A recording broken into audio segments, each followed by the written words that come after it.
여러분 안녕하셨습니까? 7월 1일 2020년 7월의 첫 번째 날 수요 예배 시간이 돌아왔습니다. 오늘 말씀은 우리 지난주에서 이어서 남편이 아내를 어떻게 사랑해야 되는가, 이것은 그냥 간단한 문제라고 아니라고 했습니다. 죽기까지 사랑하라 이렇게도 말씀하셨고, 또 십자가의 죽으심 구속과도 연결한 그 아주 심오한 말씀이라고 했습니다. 결혼이라는 제도, 이것 또한 참 우리가 가볍게 봐서는 안 돼. 하나님께서 정해 놓으신 성스러운 연합의 관계라는 말도 들었습니다. 자, 우리는 계속해서 이 그리스도께서 십자가에 죽으신 그런 희생적인 죽음에 대한 세 가지 목적을 보고 있습니다. 그 첫 번째는 무엇이라고 했습니까? 바로 교회를 거룩하게 하기 위해서입니다. 아멘이 되십니까? 즉, 바울에게 있어서 이 거룩이라는 단어는 신자의 정체성을 나타내는 것이에요. 구별됐다는 것이죠. 많은 얘기를 했습니다. 우리는 여기에 대해서는 간단하게 얘기합니다. 세상의 모습, 부패한 이 세상의 모습과 비교해서 교회는 거룩하고 흠이 없어야 한다는 것이 바울의 교회론입니다. 그래서 교회의 성결, 바울이 목적하는 하나님의 목적이신 교회의 성결은 어떻게 하면 이루어진다고 얘기한지 기억하십니까? 자, 에베소 5장 26절 말씀 보겠습니다. 이는 곧 물로 씻어 말씀으로 깨끗하게 하사 거룩하게 하시고, 지난주에 본 말씀이죠. 여러분 기억나시죠? 지난주에 우리는 뭐라고 했습니까? 남편이여 아내를 씻기라, 이런 말씀 들었어요. 그게 타이틀이었습니다. 잘 실천하고 계십니까, 남편 여러분? 남편과 아내가 서로 사랑하며 채워줘야 된다 그랬어요. 그것은 그리스도께서 마치 뭘 하는 것입니까? 교회를 사랑하셔서 말씀과 물로 씻어 온전하게 하신 것과 유사하다, 그것과 같다 말했습니다. 그렇다면 왜 주님께서 교회를 씻어라는 말씀을 하셨는가? 그것도 기억하십니까? 그 이유는 우리가 압니다. 바로 교회는 이와 같이 정결해지고 씻기워질 필요가 있기 때문이에요. 즉, 주님은 교회의 누더기 같음을 하셨고 교회의 더러움을 아셨습니다. 그러나 주님은 교회를 사랑하셨습니다. 그 모습보다 더 사랑하셨습니다. 그리고 이것이 바로 구원의 교리다, 이렇게 얘기했습니다. 즉, 우리의 모든 더러움과 모든 쓸모없음, 모든 누추함에도 불구하고 주님은 우리를 사랑하셔서 씻겨주셨습니다. 그 로마서 5장의 사랑의 원리입니다. 그리고 이 사실을 깨닫는 것이 바로 은혜다, 이렇게 우리는 말할 수 있는 것입니다. 그러면 그리스도께 죽으신 두 번째 목적, 그 희생의 두 번째 목적은 과연 무엇이겠습니까? 바로 오늘 본문부터 나오는 것입니다. 즉, 교회를 영광스러운 신부의 모습으로 세우기 위해서. 자, 아멘 하시기 바랍니다. 여러분, 먼저 씻겨서 깨끗하게 하시고 거룩하게 하셨다고 그랬어요. 그리고 나서 무엇을 한다고요? 무엇을 위해서 이렇게 하신 겁니까? 자, 에베소 5장 27절 본문 말씀 읽도록 하겠습니다. 자기 앞에 영광스러운 교회로 세우사 티나 주름 잡힌 것이나 이런 것들이 없어 거룩하고 흠이 없게 하려 하심이라. 아멘. 아주 표현이 너무 클리어합니다, 사실. 즉, 한마디로 말하면 영광과 거룩이 주님이 교회를 위해서 죽으신 목적이다, 이렇게 표현하고 거기에 덧붙여서 설명을 한 것이에요. 여러분, 영광, 거룩 이런 단어는 사실 굉장히 많이 들었습니다. 성경에서 흔히 보는 말씀입니다. 오늘은 조금 다른 측면으로 설명을 합니다. 즉, 제가 먼저 성경 본문 말씀을 인용해서 큰 뜻을 설명하고 본문에 나와 있는 단어를 사용해서 디테일하게 보조 설명을 합니다. 바울은 여기서 영광을 말하면서 어떤 비유를 한 가지 썼어요. 그게 무슨 비유냐면 쉽게 말하면 이런 거예요. 중매하는 사람 있죠. 결혼할 때 중매자 비유다. 이런 표현을 씁니다. 자, 무슨 뜻이냐 한번 보세요. 고린도후서 11장 2절이 이 본문 뒷받침하는 말씀이 있습니다.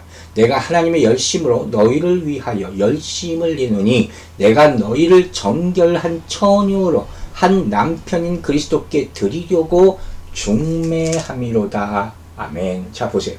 여기서 분명히 나오잖아요. 그리스도께 드리려고 중매함이로다. 중매자가 나타났어요. 그의 사역이 뭐냐? 중매자로서의 사역을 하고 있다는 것이죠. 그래서 어떻게 하는 거예요? 중매자의 역할이 뭐라고 했어요? 정결한 처녀를, 교회를 남편에게 데리고 가는 거예요. 교회는 정결한 처녀의 몸이에요. 순결한 그 몸인 교회를 남편이 신랑 되신 누구요? 예수 그리스도께서 예수 그리스도에게로 데리고 가는 것. 즉, 이 본문에서 영광스러운이라는 말은 뭘 뜻하겠습니까? 신랑인 그리스도께 인도되는 신부의 교회의 모습. 그게 바로 영광스러운 모습이어야 된다는 거예요. 교회를 그렇게 표현한 것이죠. 즉, 신부를 그렇게 표현한 것이에요. 그런 의미에서 보면 이 본문은 조금 특별하다고 느낄 수 있습니다. 좀 낯설게 느낄 수도 있단 말이에요. 이해를 돕기 위해서 저는 이런 상상을 한번 여러분께 해보려고 부탁을 드립니다. 자, 여러분, 결혼식장에서 신부의 모습을 생각하셔야 됩니다. 지금부터. 그 모습은 어떻습니까? 이미 알겠죠? 가장 화려하고 가장 아름답고 공을 들인 모습, 이게 결혼식장의 신부의 모습이에요. 화려한 옷과 보석으로 치장하여 아름다움을 모든 사람들에게 뽐내는 것이 예식장에 나타난 신부의 모습이라는 거예요. 상상이 가시죠? 그런데 성경을 보니까 여기 이런 표현이 많이 나오는데 이 신부에 대한 이 모습을 에스겔서 16장에서 이렇게 표현한 것을 볼 수가 있습니다. 굉장히 디테일하게 표현했어요. 자, 에스겔서 16장 9절부터 13절까지 조금 깁니다. 다 읽겠습니다.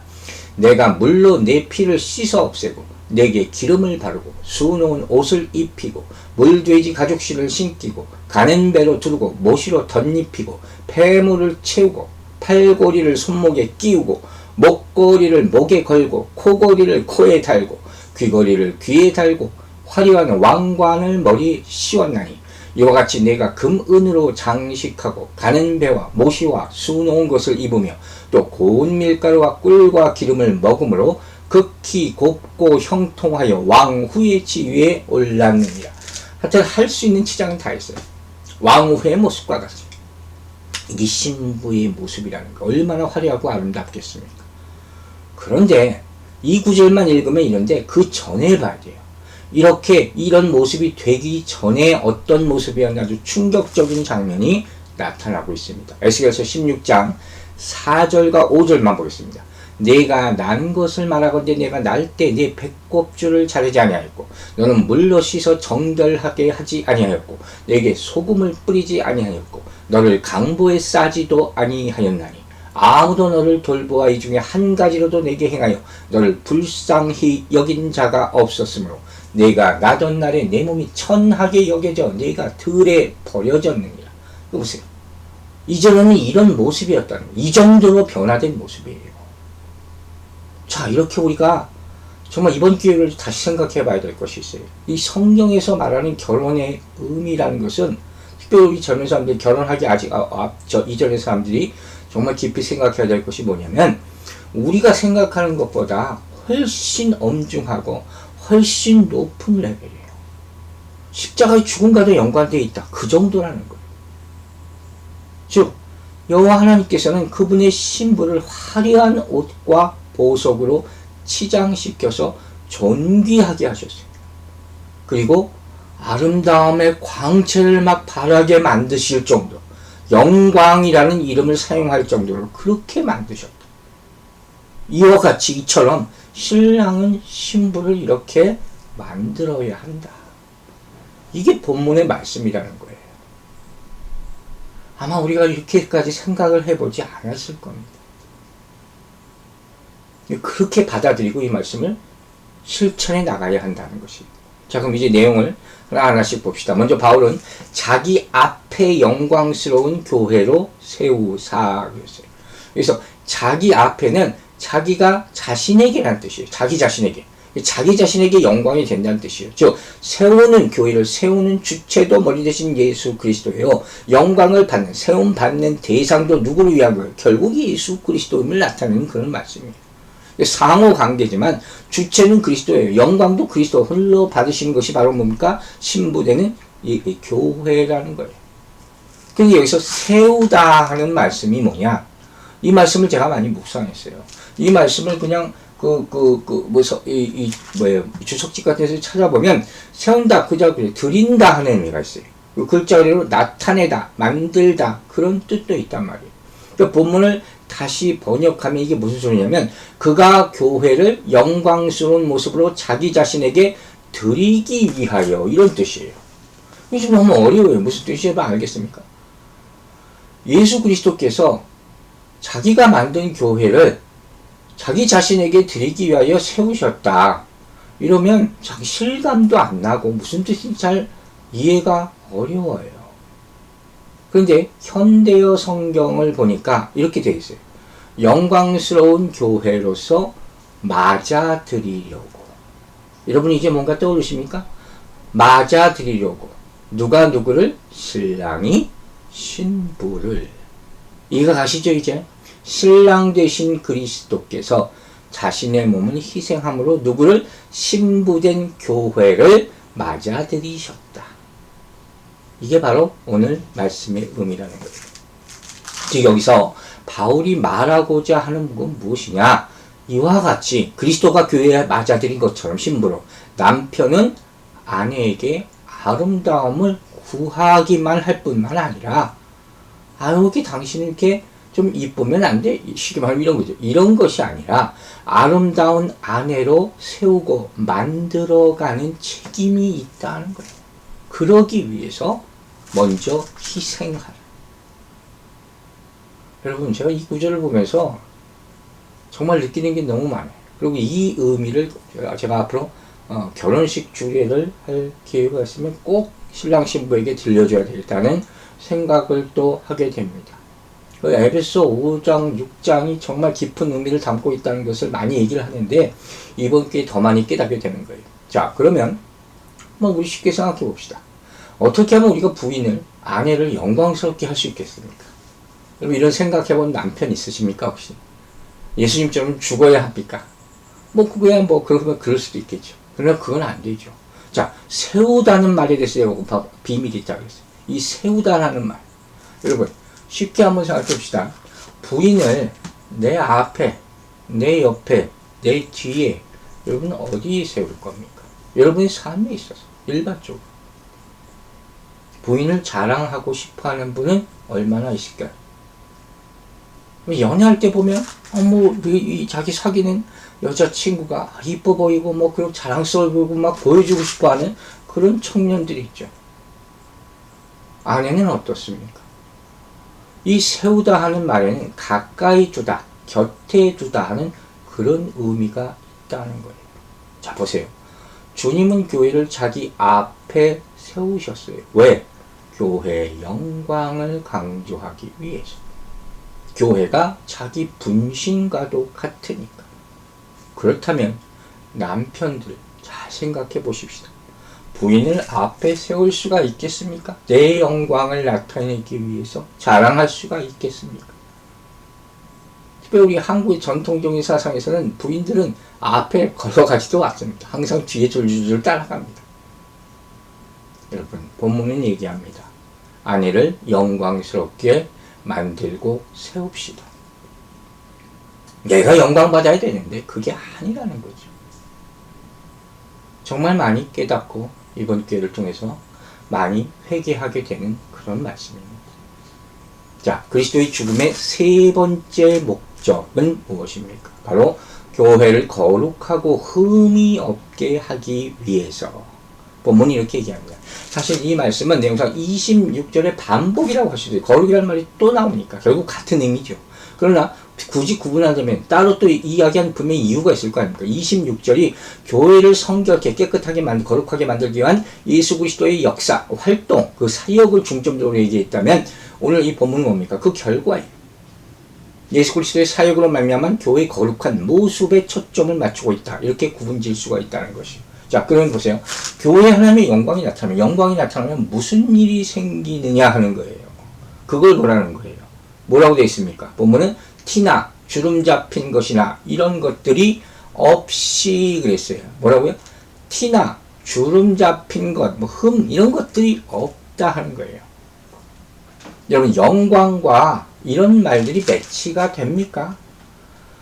이해가 좀 안 갈 수도 있죠. 지금부터 말씀을 잘 들으시기 바랍니다. 먼저 여기서 티나 주름 잡힌 것, 이런 것들이 없이라는 말은 누가 많이 사용합니까? 잡티 있다, 주름이 있다. 대부분 여성분들이 얘기하는 거예요. 여성들이 피부를, 거울을 보면서 얘기하는 것들, 그런 표현이에요.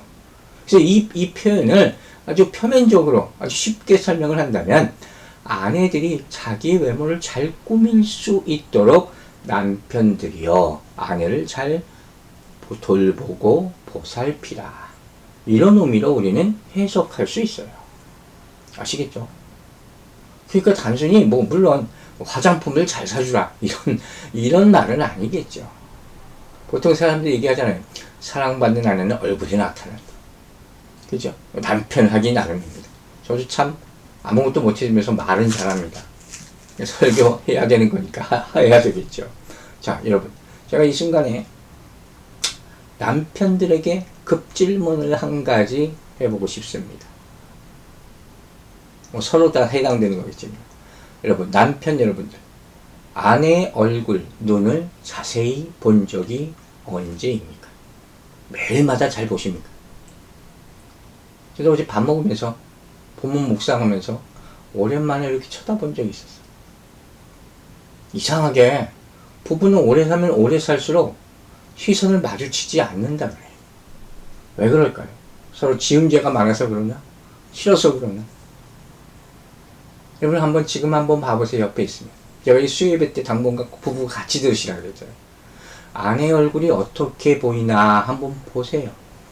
이쁩니까? 늙었습니까?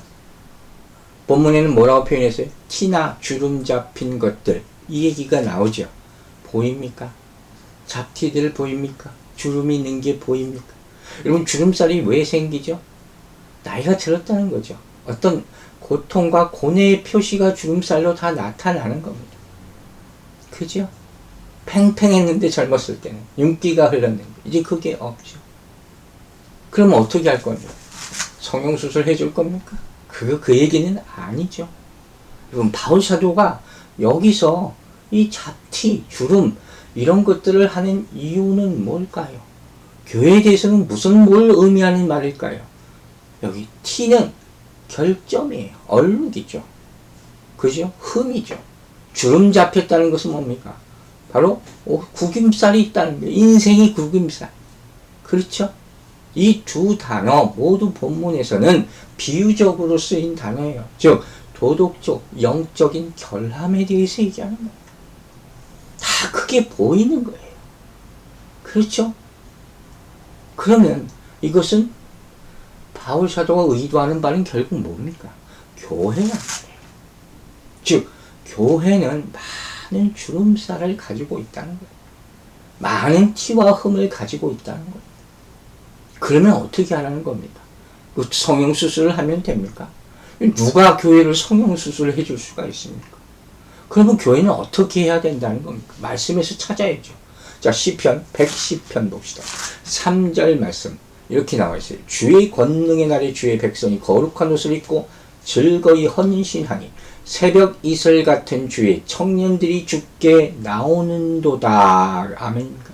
여러분, 성경이 말하는 교회의 모습은 어떤 거냐면 항상 새벽 이슬 같은 청년의 모습이에요. 믿습니까, 여러분? 그런 모습이 하나님이 보시기에는. 그럼 어떻게 이렇게 만들 수 있습니까? 우리는 못해요. 밥은 하나 있어요. 아까 서두 얘기한 거 뭡니까? 하나님의 영광이 비추어집니다. 하나님의 거룩함이 나타나요. 그때 이렇게 이 주름과 티가 없어지고 다시 탱탱해질 수 있다는 거예요. 영광의 광채가 비치니까. 은혜 받은 사람의 모습을 보는 것 같지. 그죠? 자, 빌립보서 3장 21절이 더 뒷받침하는 말씀을 줍니다. 그는 만물을 자기에게 복종하게 하실 수 있는 자의 역사로 우리의 낮은 몸을 자기 영광의 몸의 형체와 같이 변하게 하시리라. 아멘. 뭐예요? 변하게 하시리라. 영광의 몸의 형체와 같이 어떻게 해요? 변하게 하시리라.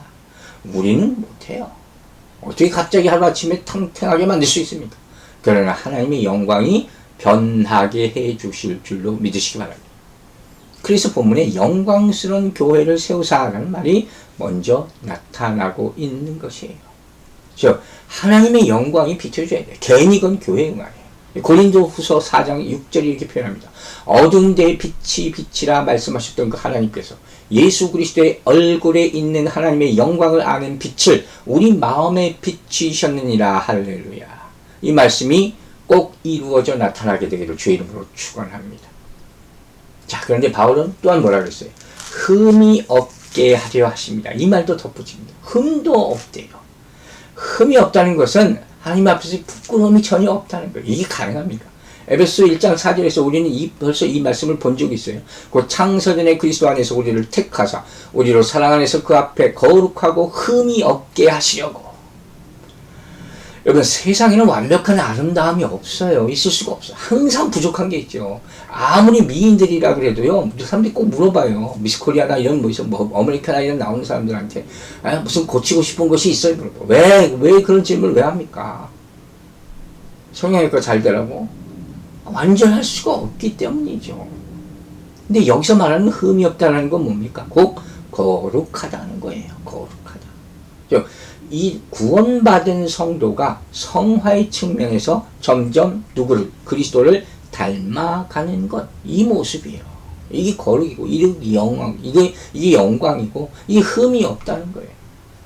그래서 영광스러운 교회는 흠도 티도 주름 잡힌 것도 없다. 여러분 상상했어요. 무슨 다리미로 빛나는 것이 아니죠. 그러나 그것이 우리가 추구하는 교회가 되어야 된다는 거예요. 여러분, 이 땅의 교회는 완전할 수가 없습니다. 깨끗하지 못합니다. 그러나 영화의 상태에 이르게 될 때 한 점의 티도 없게 될 줄로 믿으시기 바랍니다. 그리고 이와 같이 남편은 아내를 거룩하고 흠이 없이 구별되게 티가 없게 하기 위해서 어떻게 하라고? 말씀으로 가르치고 영광을 비추어야 할 줄로 믿으시기 바랍니다. 여러분, 마지막으로 이 말씀을 받을 때 주의할 점 한 가지만 얘기합니다. 바로 이 말씀을 그냥 너무 쉽게 받지만 이번에는 정말로 그렇게 갖지 마시라는 거예요. 그냥 외모 평가하듯 가볍게 해서는 안 된다는 거예요. 이 말씀은 정말 은혜로운 말씀인 동시에 우리를 굉장히 긴장시키는 그런 말씀이에요. 굉장히 두려운 말씀이에요. 그렇게 받으라는 거예요. 왜 그렇게 말씀하신지 알겠습니까, 여러분? 26절, 27절은, 에베소 지금 5장 26절, 27절은 그리스도께서 교회를 사랑하시기, 그래서 자기 몸을 주신 이유에 대해서 설명한 거라고 했잖아요. 이 말씀은 주님이 우리에게 바라는 교회의 모습이요. 동시에 뭡니까? 우리가 반드시 그렇게 만들어야 된다 하는 것이, 우리가 지금 사도행전에서 보는 것까지, 그것까지 지금 같이 나가는 거예요. 여러분, 상상해 보세요. 예수님이 왜 십자가에서 당신의 몸을 내어주셨습니까? 우리를 이렇게 완전한 모습으로, 거룩한 모습으로, 영광스러운 모습으로 세우기 위해서예요. 그래서 그분이 죽으셨죠. 그 가치를 알고 받으라는 거예요. 즉 생명을 던지는 그 열성과 각오와 그 결단으로 흠이 없도록 하는 데까지 이끌어 가시겠다는 것이 예수 그리스도의 목적, 교회에 대한 목적이에요. 이것이 신랑의 이유가 되는 거예요. 예수 그리스도의 뜻이란 말이에요. 그 가치를 깨닫고 난 실천하고 말겠다고 다짐을 하는 그 사람만이 오늘 말씀을 신중에 신중을 기해서 받을 수 있을 것이라는 거예요. 사랑하는 여러분, 우리 주님은 교회를 위해서 자신을 주셨습니다. 왜냐하면 뭐라고요? 교회를 거룩하고 깨끗게 하시기 위해서. 아멘 되십니까? 그러나 주님은 보세요. 그것만으로 만족하지 않으셨어요.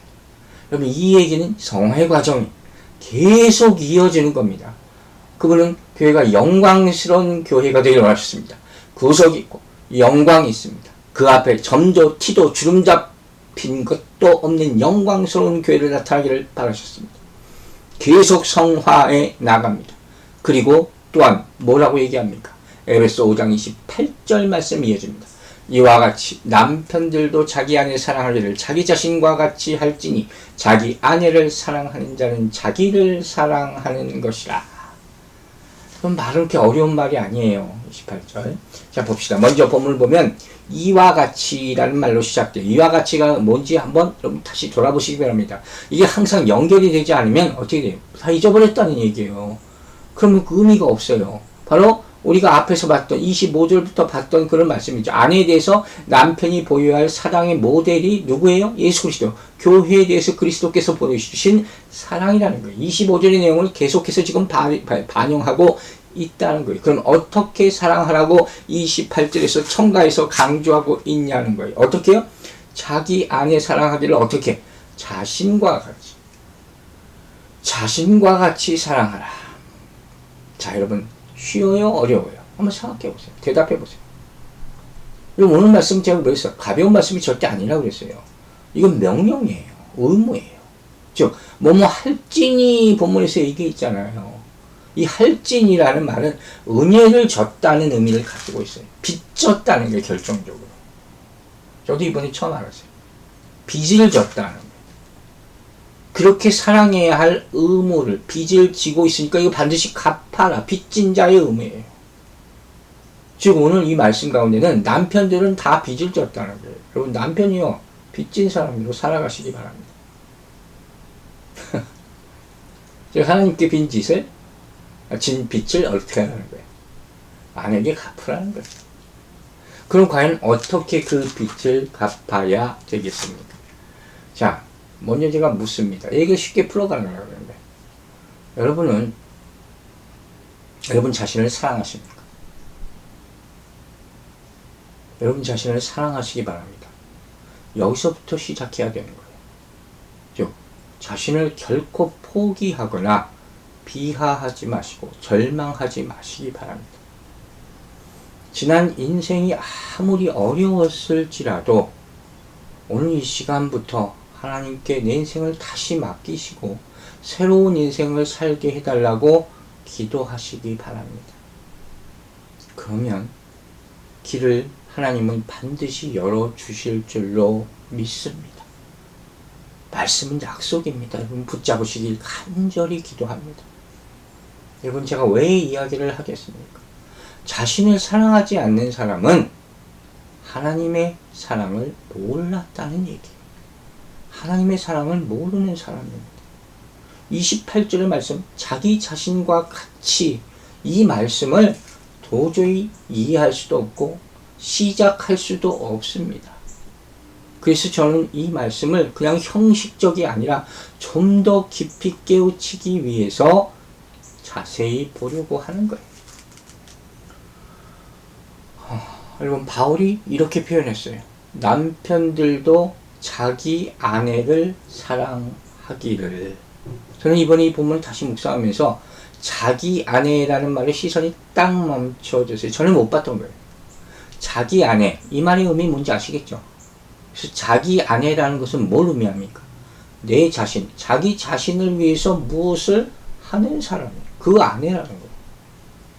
더 나아가서 무슨 뜻인지 알겠습니까? 자기 아내, 내 일부라는 말씀이에요. 내 일부다. 그게 자기 아내예요.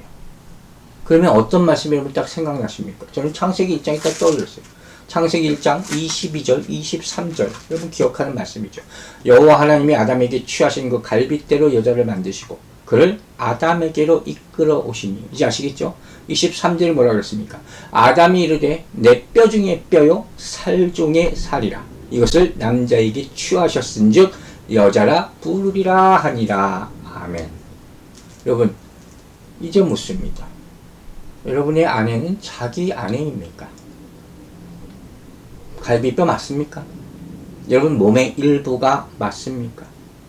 말로만 자기야 한다고 자기 아내가 아니라는 거예요. 에베소 1장 23절이 이렇게 얘기했습니다. 교회는 그의 몸이 만물 안에서 만물을 충만하게 하시는 자의 충만임합니다. 제가 굉장히 좋아하는 말씀이에요. 처음 이 말씀의 뜻을 못 알았을 때는 그냥 암송만 했었거든요. 그런데 이 뜻을 깨닫는 순간부터 이 말씀이 정말 많은 의미를 표현하고 있구나. 이 충만이라는 단어가. 교회는 그리스도의 충만을 이룹니다. 즉 실물은 신랑의 충만함을 이룹니다. 완전함을 이루기 위해서 다 필요하다는 것이죠. 이 말씀과도 오늘 본문이 연결된다 하는 것이에요.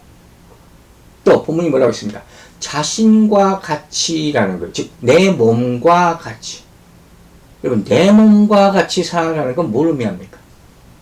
그건 간단해요. 길게 설명 안 할 거예요. 오늘 어떻게 하라는 거예요? 내가 내 몸을 위해서 하는 것이 무엇인가만 생각하면 돼요. 무슨 약을 먹든지 뭐 운동을 하든지, 그죠? 그렇게 안해하게 하고 있네요. 또 내 몸과 같이라는 것은 또 한 가지 중요한 의미를 담고 있어요. 이게 뭡니까? 바로 내 몸이 뭐예요? 하나님의 성전임을 알고 하고 있느냐. 레벨업 되는 거죠.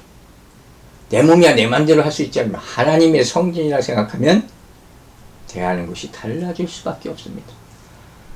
그렇게 알고 섬기고 있느냐, 사랑하고 있느냐.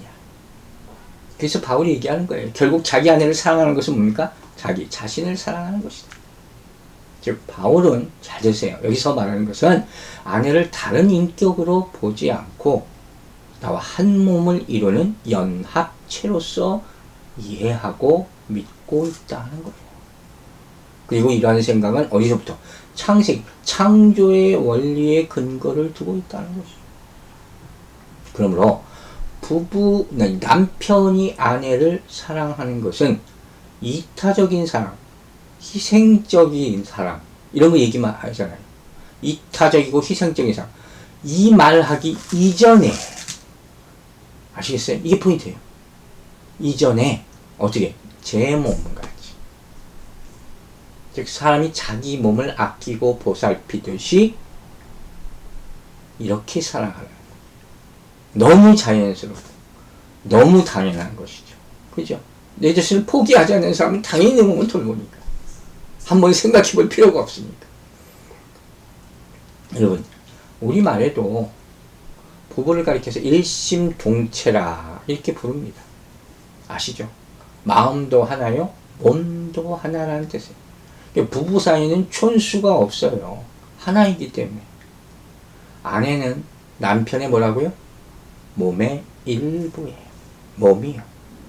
하나님께서 처음부터 그렇게 창조하셨음을 잊지 마시기 바랍니다. 그러면 보십시오. 여러분 이제 결론에 이르러서 생각하는 거예요. 모든 사람들이 내 신체에 만족합니까? 아내가 나의 일부라고 그랬잖아요. 그리고 나서 마지막으로 점검해 보는 그런 말씀이라고 얘기해요. 여러분 우리가 가장 아름답고 완벽하게 생겼다고 하는 미남 미녀들 뭐 그런 거 많이 하잖아요. 뭐 대회까지 하고. 그들은 자기 몸에 다 만족할까요? 자기 외모에 자기 삶에 만족할까요? 아니에요. 누구나 불만족스러운 부분이 있습니다. 부족해 보이는 부분이 다 있는 겁니다. 인간은 다 완전하지 않을 수가 없기 때문에.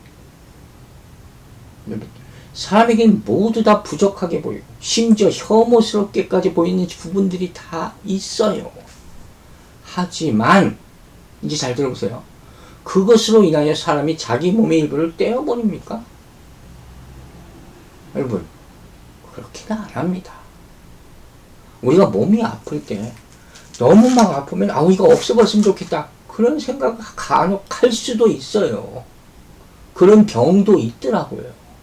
그러나 그렇다고 해서 정말 그걸 떼어버리냐? 그렇게 못합니다. 왜? 그것이 더 큰 문제와 더 큰 고통을 유발할 수가 있기 때문에. 그렇게 한다면 내 몸 가운데 보기 싫은 것이 있다고 해서 잘라버린다면 어떻게 돼요? 그걸 뭐라고 표현하지? 자멸이 스스로 멸망하는 거예요. 내가 나를 죽이는 거예요. 이 의미를 잘 해석하셔야 돼요. 그러면 그렇게 하지 않아요. 대신 우리는 어떻게 합니까? 내 몸의 일부가 모자라는 게 있다면 어떻게 합니까? 아픈 곳이 있다면 어떻게 합니까? 오히려 더 살피고 더 위해 주는 거예요. 아프면 문제가 있으면 수술을 합니다.